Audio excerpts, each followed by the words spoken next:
As President Trump extends a friendly hand to Vietnam, which you just saw, just how important is the Asian nation to the U.S.'s mission with China and beyond? North Korea, most likely. Peter Brookes served as Deputy Assistant Secretary of Defense for Asia-Pacific Affairs under President George W. Bush. Peter, welcome. Two issues to tackle, diplomacy and trade. Let's get to diplomacy. Vietnam isn't exactly seen as any kind of diplomatic power like the Norwegians were for the Oslo Accords between Israel and the Palestinians. But could the U.S.-Vietnamese relationship somehow yield benefits when it comes to either North Korea or China? Yeah, I think much more so on China than North Korea.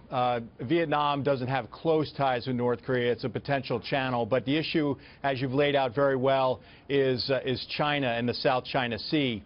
Vietnam and China don't get along. They have a troubled history. They fought a war in 1979.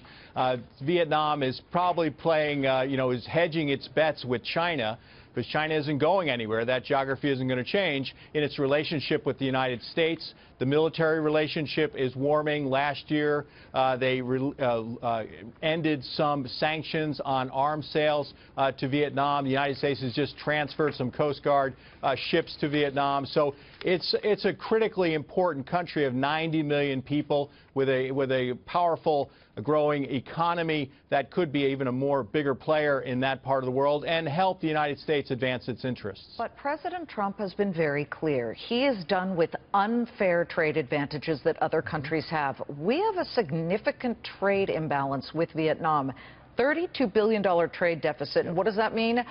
We export way more to them or they export way more to us than we do to them. We're buying all their stuff. They're not buying ours. Well, no surprise today that they're talking about $15 to $17 billion in trade deals here.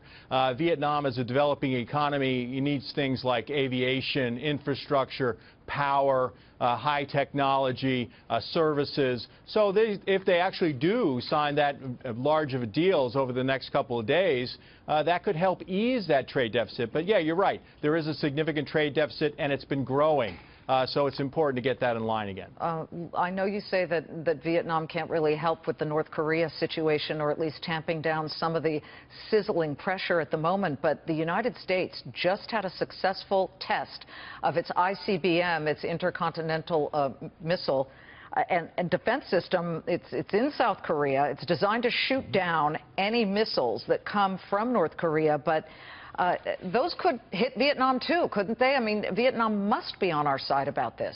Well, yeah, I think Vietnam is very concerned about what's happening in North Korea, and they can also lead the Southeast Asian nations, ASEAN, which is a grouping of Southeast Asian nations. You know, the president's going to be out there for APEC. He's going to make it seems to be he's going to make an official visit to Vietnam in November.